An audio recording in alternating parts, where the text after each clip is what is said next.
Bismillahirrahmanirrahim. Assalamualaikum warahmatullahi wabarakatuh. Waalaikumsalam warahmatullahi wabarakatuh. Alhamdulillahirabbil alamin wassalatu wassalamu ala asrofil anbiya'i wal mursalin wa ala alihi washabihi ajmain amma ba'du. Selamat siang Sobat Skansa dan Sobat Rismaba. Alhamdulillah di hari Jumat yang indah ini kita masih bisa bersua bersama di podcast kajian Jumat bersama saya Sela Azhara. Tidak hanya saya saja, di sini saya sudah bersama dengan Di Atika dan Di Alfi. Silahkan memperkenalkan diri terlebih dahulu. Assalamualaikum warahmatullahi wabarakatuh. Perkenalkan, nama saya Atika Yurida dari kelas 10 AKL 1. Assalamualaikum warahmatullahi wabarakatuh. Perkenalkan, nama saya Alfi Gita dari kelas 10 TI 1. Dan juga sudah bersama dengan pembina Takmir SMKN 1 Ngawi, Ibu Supriyati. Assalamualaikum Bu Supri. Ya, waalaikumsalam warahmatullahi wabarakatuh. Bagaimana kabarnya Bu? Alhamdulillah. Ya, sekarang itu kan sehat, itu yang penting, sehat dan iman. Alhamdulillah. Ya, Mbak. Di sini nanti kita akan berbincang-bincang sekaligus tholabul ilmi, membahas materi ilmu Islam sehingga bisa dipahami dan dapat kita terapkan di kehidupan sehari-hari. Nah, Bu, nanti topik yang dibahas tentang apa ya? Ya, nanti yang kita bahas itu pemuda hebat tanpa pacaran. Topik yang sangat menarik untuk dibahas. Iya. Baik. Lalu peran pemuda dalam perjuangan itu bagaimana? Perjuangan kemerdekaan. Iya. Sebelumnya ini pendahuluan dulu. Kalau kita berbicara tentang pemuda, ya. Pemuda itu yang terbersit dalam hati kita itu apa? Ya. Itu menurut KBBI, pemuda diartikan sebagai orang yang masih muda. Ya. Dan menurut WHO, ya, yang pupil berarti itu usia antara 10 sampai 24 tahun. Ya. Kemudian remaja itu usia 10 sampai 19 tahun.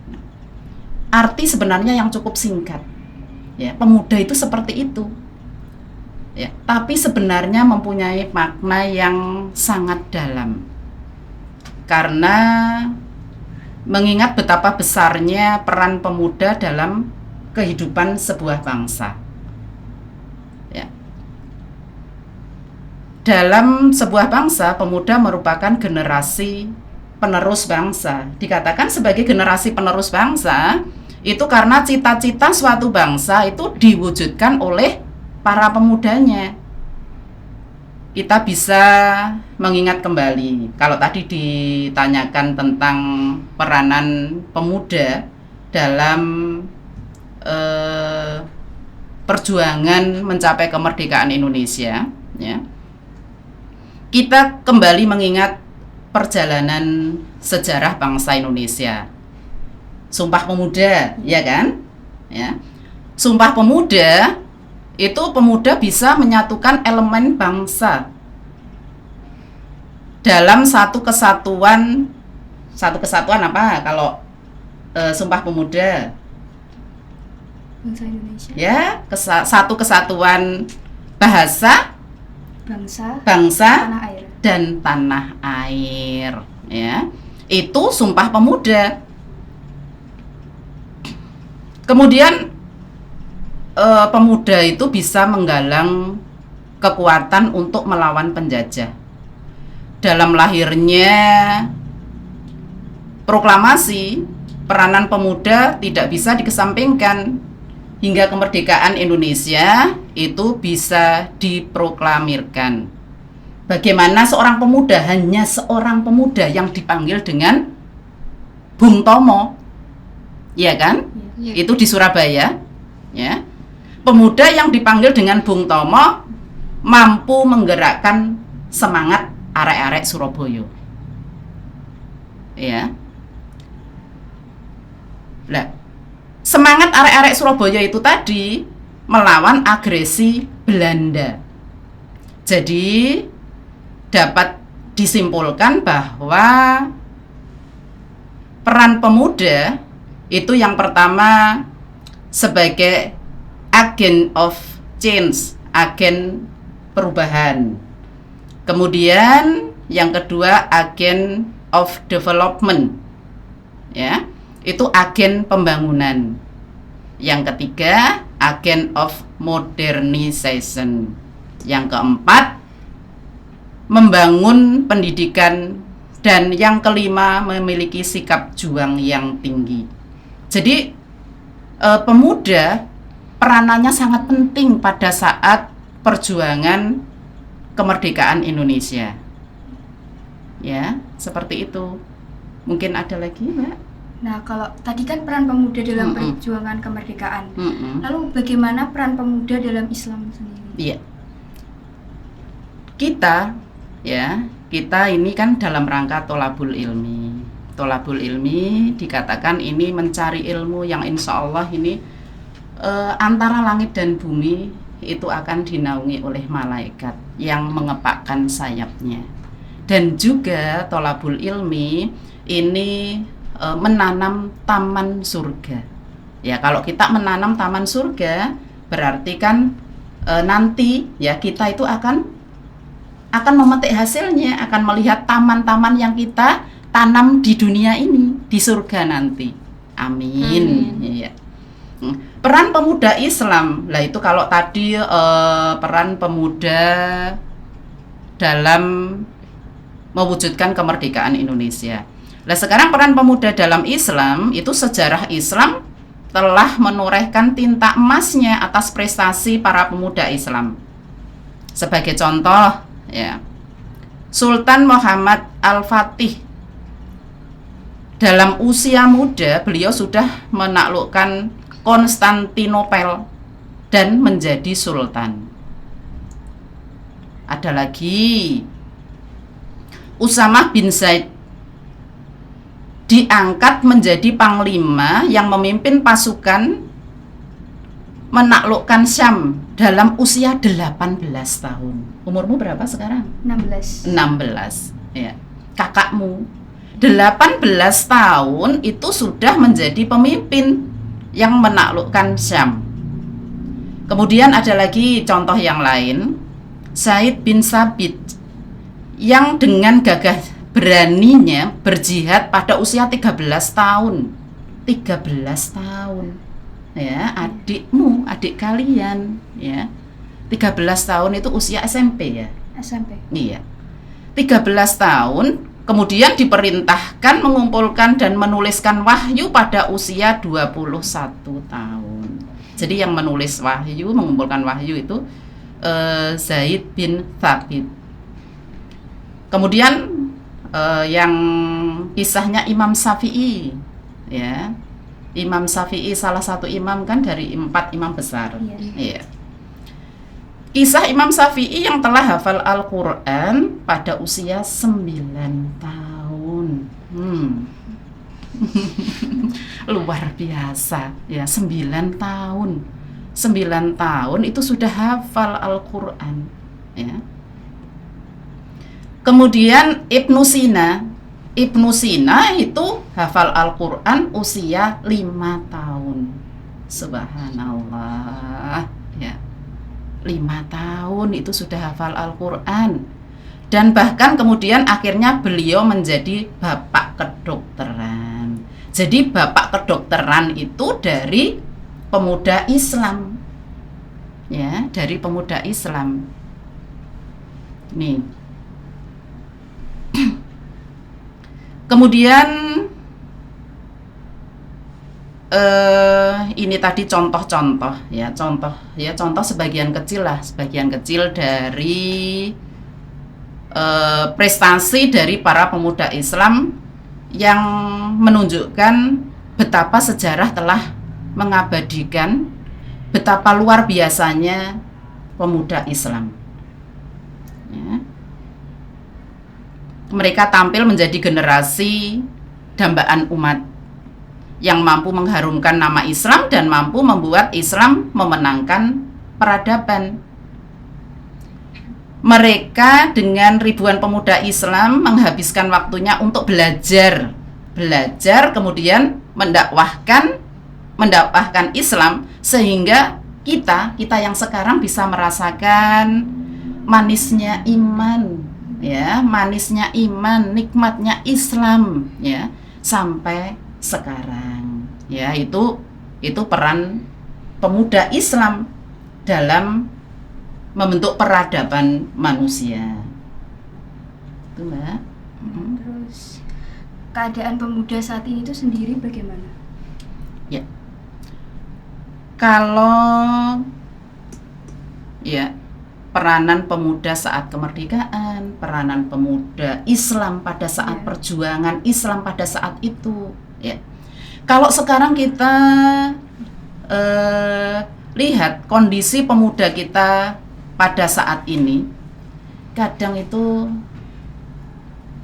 ngelus dada, walaupun juga tidak semuanya, ya. Kita ngelus dada karena banyak persoalan yang berkaitan dengan pemuda, ya. Kalau kita mendengar berita, melihat berita, karena sekarang itu apapun cepat tersebar, berita baik cepat tersebar, berita yang buruk ya cepat tersebar karena kondisi medsos, ya. Jadi begitu peranannya luar biasa, ya, media sosial, ya, media sosial. Lah ini adanya, kalau pemuda kok ada tawuran, ada narkoba, ada pergaulan bebas, ya, ada tindakan-tindakan kriminal, ya. Itu juga sebagai salah satu dampak adanya media itu tadi, adanya HP, adanya peralatan-peralatan yang cukup canggih, ya. Itu sebenarnya membantu kita, tapi juga banyak pemuda itu yang dininabubukkan dengan fasilitas-fasilitas yang ada, ya.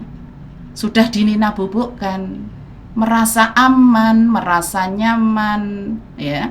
Apapun bisa, ya, apapun bisa dilihatnya, apapun bisa itu untuk dinikmatinya, ya, hanya dengan ya itu tadi HP setan gepeng. Ya, setan gepeng, ya. Ini terus kalau sekarang kita lihatlah di luar kita, banyak kafe, ya, banyaknya kafe-kafe. Kemudian juga di situ itu berlama-lama, ya, malam hari gitu, ya, malam hari berlama-lama dengan gadgetnya berada di kafe, ya, angkringan. Kalau nggak kafe kan ya yang murah itu di angkringan, itu bisa berjam-jam bahkan sampai tengah malam, ya. Kalau untuk membaca Al-Quran setengah jam itu sudah lama, sudah capek. Kalau bermain gadget sambil nongkrong di kafe atau angkringan itu bisa berjam-jam, ya. Nih, terus kemudian juga kebiasaan main game. Ada enggak ini? Kalau cewek-cewek enggak ya, Mbak? Enggak. Oh, enggak. Alhamdulillah, ya. Karena bermain game ya itu melenakan, jelas membuang waktu sia-sia, bermain game. Kemudian juga pengaruh dari luar, ya, pengaruh budaya luar menjadikan mereka lebih memburu kehidupan yang hedonis, ya, atau lifestyle, ya, berburu produk, menirukan gaya, ya, menirukan gaya seorang public figure, ya, menirukan gaya public figure. Kemudian juga merasa kalau pemuda ini yang sekarang, tapi ini juga tidak semuanya, tapi banyak juga yang seperti itu, ya. Ini pergaulan yang bebas, ya.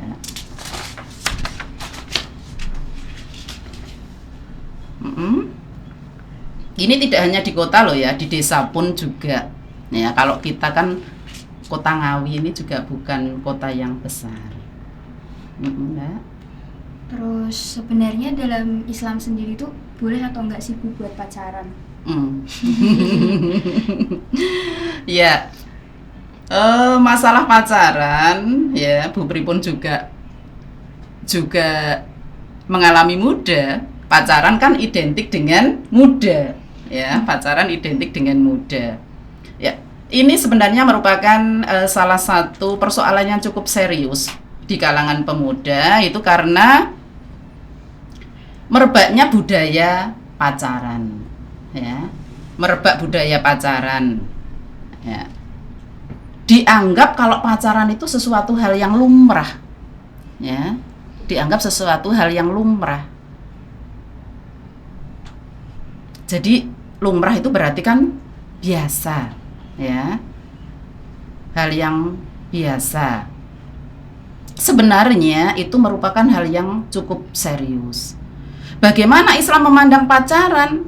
Nah, kenapa juga pacaran itu disebut-sebut sebagai salah satu penyebab persoalan bagi pemuda? Ketertarikan terhadap lawan jenis itu adalah hal yang fitrah, ya, memang ya seperti itu. Pemuda laki-laki senang kepada perempuan, yang perempuan senang kepada laki-laki, itu fitrah. Yang tidak boleh kan laki-laki sama laki-laki, iya.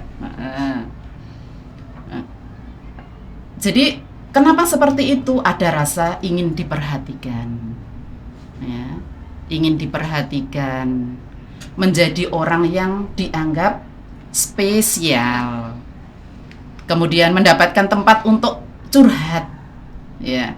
Curhat, makanya ini hati-hati. Namanya curhat itu kalau perempuan ya dengan perempuan, laki-laki ya dengan laki-laki. Kalau perempuan ya cewek dengan cowok. Akhirnya kan nanti bisa salah satu sebab ketertarikan seseorang, ya, sering dijadikan sebagai tempat curhat, ya. Kemudian menumpahkan kasih sayang, mendapatkan motivasi. Loh Bu, kalau saya itu punya seseorang yang spesial, itu termotivasi Bu, belajar saya lebih giat misalnya. Ini memang seperti itu, untuk mendapatkan motivasi, menjadi dorongan bagi seseorang untuk melakukan pacaran, ya seperti itu tadi. Jadi ingin menjadi orang yang dianggap spesial, karena pacaran kan, oh itu teman spesial saya, gitu kan, ya. Terus tadi tempat saling curhat itu tadi, kemudian menumpahkan rasa kasih sayang, ya. Lah, namun terkadang mereka tidak memikirkan efek dari pacaran, mudorot itu yang terjadi sesudahnya. Sebenarnya walaupun tidak disebutkan pelarangan secara eksplisit, namun ada beberapa dalil yang menyebutkan bahwa pacaran adalah sesuatu hal yang dilarang dalam Islam. Ini dalam hadis riwayat Ahmad dan Tirmidzi. Janganlah salah seorang dari kalian berdua-duaan dengan wanita, karena setan akan menjadi ketiganya. Ya, jadi cowok ya jangan berduaan dengan cewek. Ya, hanya berdua itu kan berarti dua. Satu cowok, satu cewek. Ya.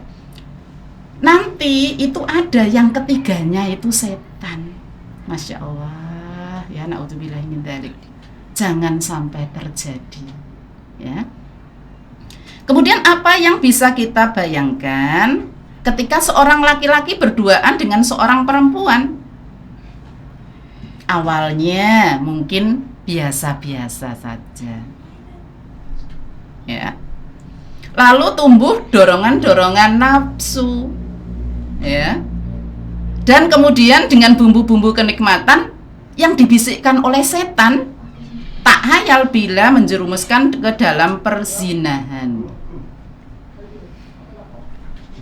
Ya, jadi kalau berdua kadang tadinya itu kan hanya biasa, ngobrol-ngobrol, berbicara, ya, curhat-curhatan.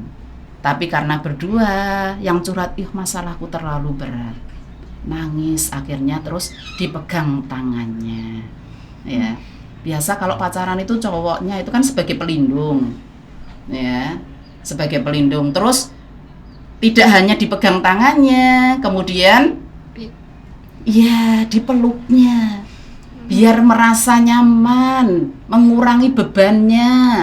Nah, ini ya akhirnya kan bisa nanti terjerumus ke perzinahan kalau dilakukan itu dalam beberapa waktu pertemuan. Kalau pertemuan pertama belum seperti itu, nanti tambah berani, tambah berani, tambah berani. Memang itu bisikan setan itu di situ, ya. Kemudian zina, wong dari pandangan mata saja itu sudah zina, apalagi sampai pegangan tangan, apalagi dipeluk, ya. Nih, lah nanti itu bisa menimbulkan zina yang besar. Ya Allah, na'udzubillahi min dzalik. Semoga kita terhindar dari hal-hal yang seperti itu. Ya. Ini di dalam Al-Qur'an juga, Al-Qur'an Al-Isra 32. Dan janganlah kamu mendekati zina. Sesungguhnya zina itu adalah suatu perbuatan yang keji dan suatu jalan yang buruk. Ya. Ini dalil-dalil yang tadi ada hadis, ada juga Al-Qur'an. Itu mengatur bagaimana hubungan laki-laki dan perempuan yang belum terkait dengan yang belum terikat dengan satu pernikahan. Larangan tersebut Allah buat agar tidak terjadi keburukan yang lebih pada manusia. Ya, coba kita bisa bayangkan kalau ketika orang itu pacaran bebas bergaul tanpa batas, sehingga kita sering mendengar, ya Allah, hamil di luar nikah, ya, hamil di luar nikah. Sekolah belum lulus, tapi naudzubillah min dzalik, perutnya sudah semakin besar, ya, terlihat, ya. Dan itu akhirnya melahirkan. Apa selanjutnya? Menikah, ya. Menikah tapi belum lulus. Laki-laki belum bekerja, belum siap secara nafkah, ya. Akhirnya ya seringkali timbul konflik yang berujung perceraian. Wes mari pacaran lama, akhirnya terjadi sesuatu seperti itu, melahirkan, ya. Menikah tapi belum siap, laki-lakinya belum siap nafkah. Kemudian juga ibu, ya, wanita akan menjadi seorang ibu. Ibu ini belum ada bekal ilmu untuk mengurus rumah tangga, ya. Menjadi ibunya kan instan, belum siap untuk mengurus rumah tangga, belum siap untuk mendidik anak, ya. Nah, itulah yang terjadi, ya, anak-anakku semuanya. Ya, coba jangan sampai terjadi hal yang seperti itu. Kita harus membentengi diri dengan iman, ya, bentengi diri dengan iman. Nih, lah, itu kalau menikah. Kemudian ada juga mungkin hamil terus dipaksa untuk lahir sebelum waktunya, aborsi, ya, membunuh nyawa yang tidak berdosa, yang membunuh orang tuanya sendiri. Masya Allah, naudzubillah min dzalik, ya. Dalam sebuah survei, ini ada survei Komisi Perlindungan Anak KPAI tahun 2012, sekitar 62,7% remaja putri sudah tidak perawan lagi. Astagfirullah, ya. Itu sangat miris, ya, sangat miris. Kita itu selaku orang tua itu ngelus dada, Masya Allah, seperti itu, ya. Itu dampak buruk dari pacaran, yang oleh banyak orang pacaran dianggap lumrah, bahkan sebagian orang tua malah galau. Orang tua itu merasa galau kalau anaknya belum dapat pacar. Aduh, anakku kok gak laku toh yo. Koncone lu wis do ndek pacar. Anakku kok gak ndek pacar. Masya Allah. Jadi malah orang tua itu yang galau. Ya. Nih, lah sekarang bagaimana Islam itu mengatur hubungan lawan jenis? Ya. Itu Islam tidak menafikan adanya perasaan suka, tertarik lawan jenis, ya, tetapi sebagai agama yang sempurna, Islam itu mengatur, ya, mengatur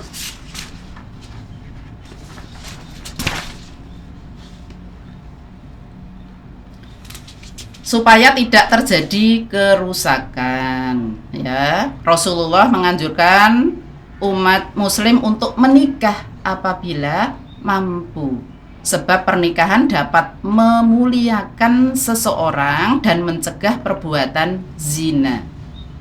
Bagaimana dikatakan dalam sabda Nabi, ya, wahai para pemuda, barang siapa di antara kalian berkemampuan untuk menikah, maka menikahlah, ya.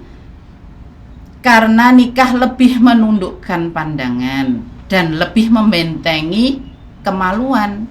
Dan barang siapa yang tidak mampu, maka hendaklah ia saum, ia berpuasa, karena saum dapat membentengi dirinya. Itu hadis riwayat Bukhari, Muslim, Tirmidzi, ya. Jadi tidak usah merasa minder kalau belum punya pacar. Justru, ya, justru itu yang akan menjadikan mulia, ya, justru itu yang akan menjadikan mulia. Jodoh itu sudah ditentukan dalam Lauhul Mahfudz 50.000 tahun sebelum penciptaan alam semesta. Allah sudah menjanjikan bahwa laki-laki yang baik, nah ini garis bawah ini, ya, garis bawah Mbak, ya,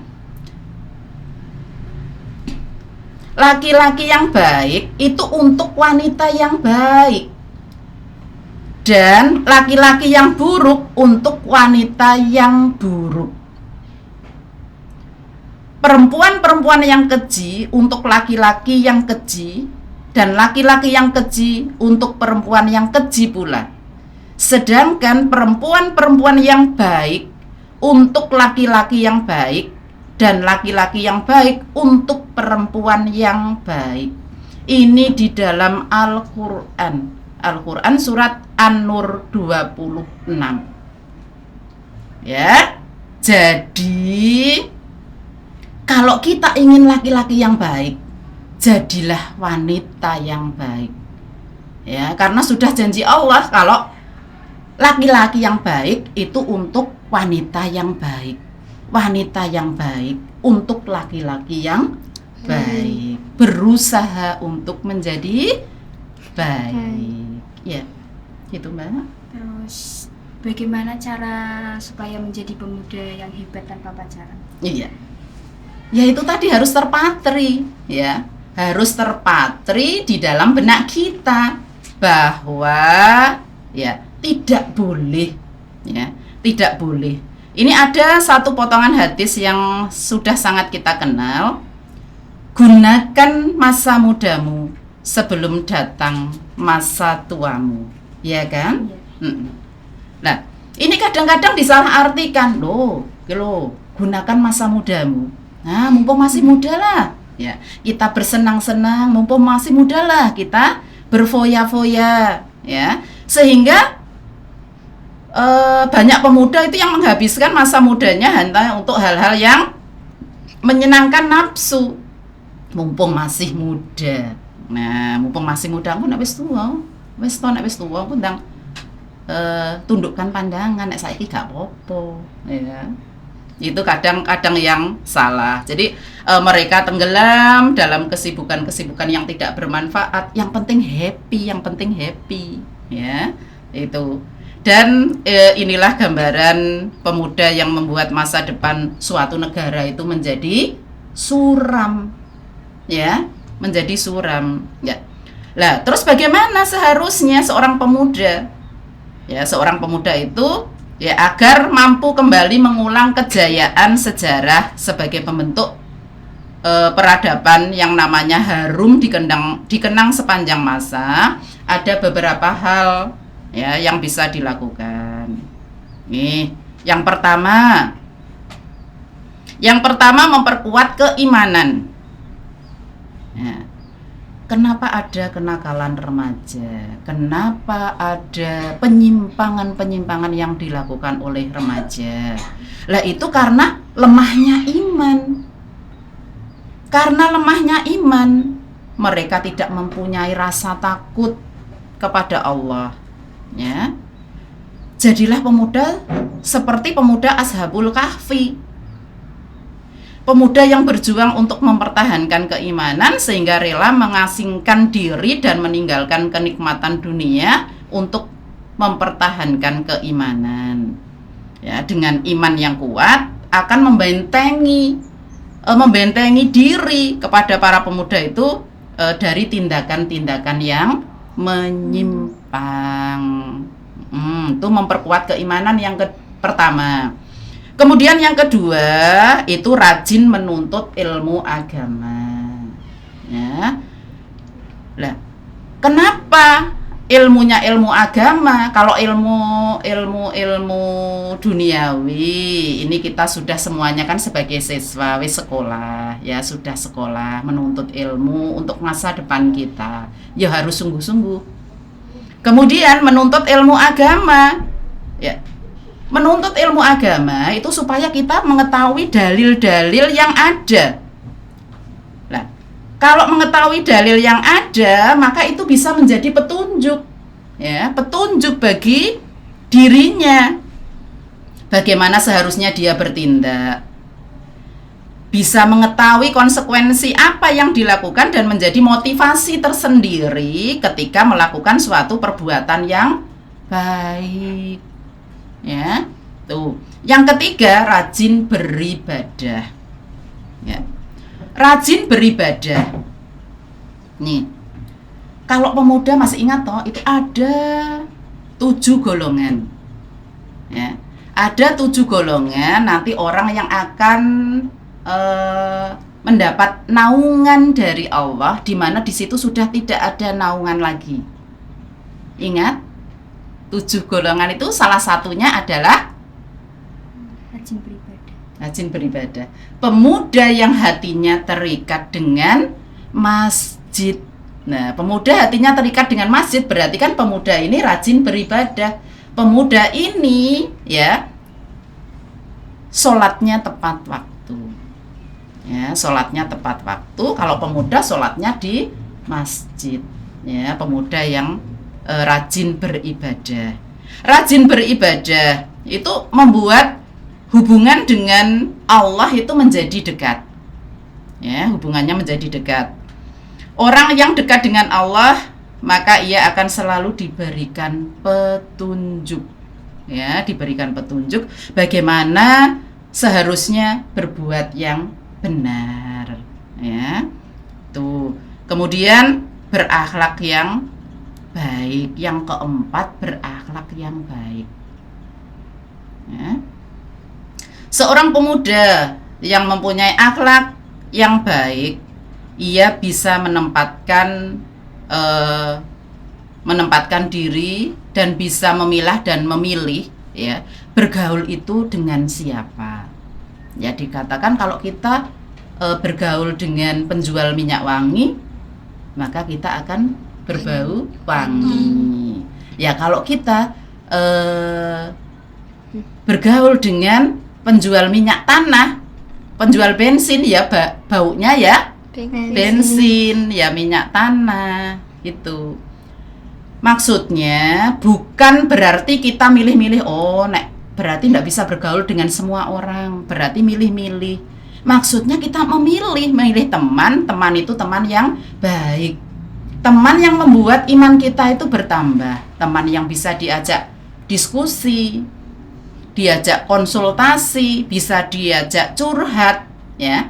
Dan kemudian teman kita itu mencarikan solusi yang lebih dekat kepada Allah, ya, dekat kepada Allah.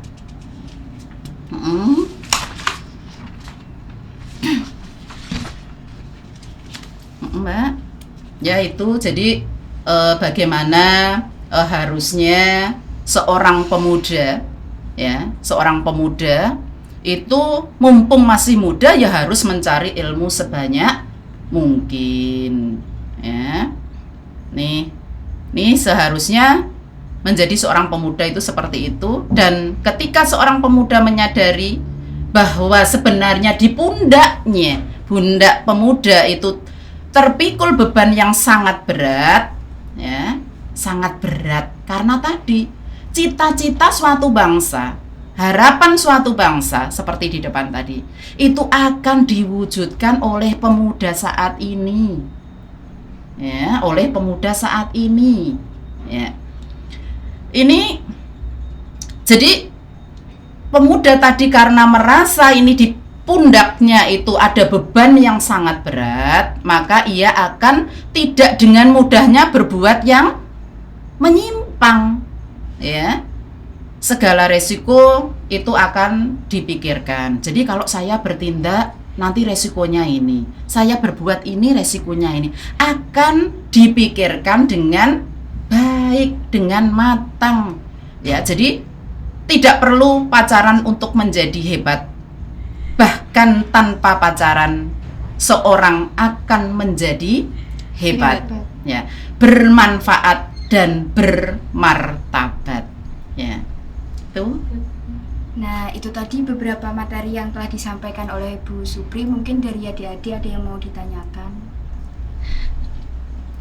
Saya, Bu. Iya. Bagaimana hukumnya pacaran tapi tidak bertemu, tidak berpegangan tangan? Kan sekarang banyak sekali anak-anak yang pacaran tetapi dalam bentuk media massa atau pacaran virtual. Oh iya.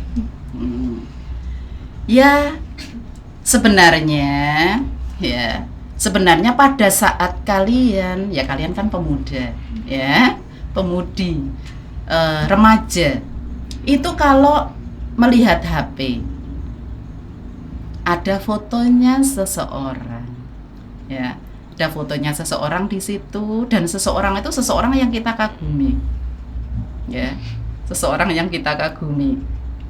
Dalam pikiran kalian bagaimana? Senang, kadang ya senyum-senyum, ya kan? Iya. Iya, senyum-senyum sendiri. Terus kemudian juga lewat foto itu kan bisa membayangkan itu foto loh, ya.